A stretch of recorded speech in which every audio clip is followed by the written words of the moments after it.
They are aging, their numbers dwindling. Once thriving local convents are shuttered. It is heartbreaking.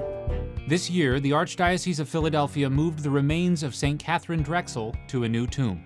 Sadly, St. Catherine's religious order, who housed the saint's remains for over a century, have become too old and too few to maintain themselves. As of last year, the nuns had a median age of 79. These sisters aren't alone. The number of Catholic nuns has been declining for decades, and some even predict that most of America's religious orders will simply go extinct in the next few years.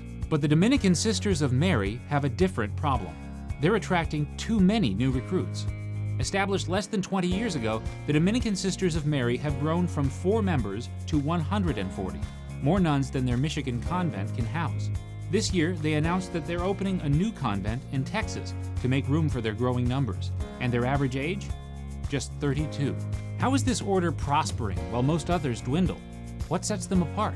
The first things you might notice about the Dominican Sisters of Mary are their traditional habit, their fidelity to the Church's teachings, and their deep and disciplined prayer life. But Sister Andrew Joseph Bogdanowicz will tell you there's more to it than that. If you ask any of the mostly millennial sisters why they were attracted to the order, she says the word they will use consistently is joy.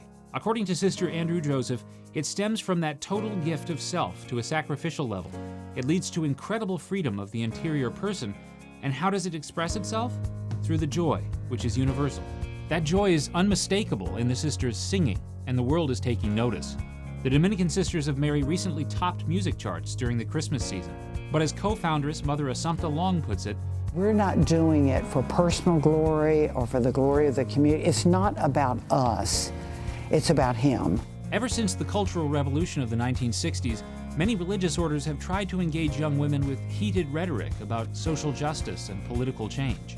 And after decades of nuns riding buses to political rallies, brandishing secular political signs, and lecturing Catholics about science and tax policy, these efforts just continue to come up dry.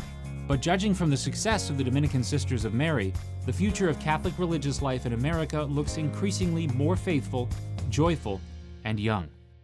This has been an episode of CVTV. Subscribe to CVTV on YouTube, follow us on Facebook and Twitter, and sign up at catholicvote.org/loop.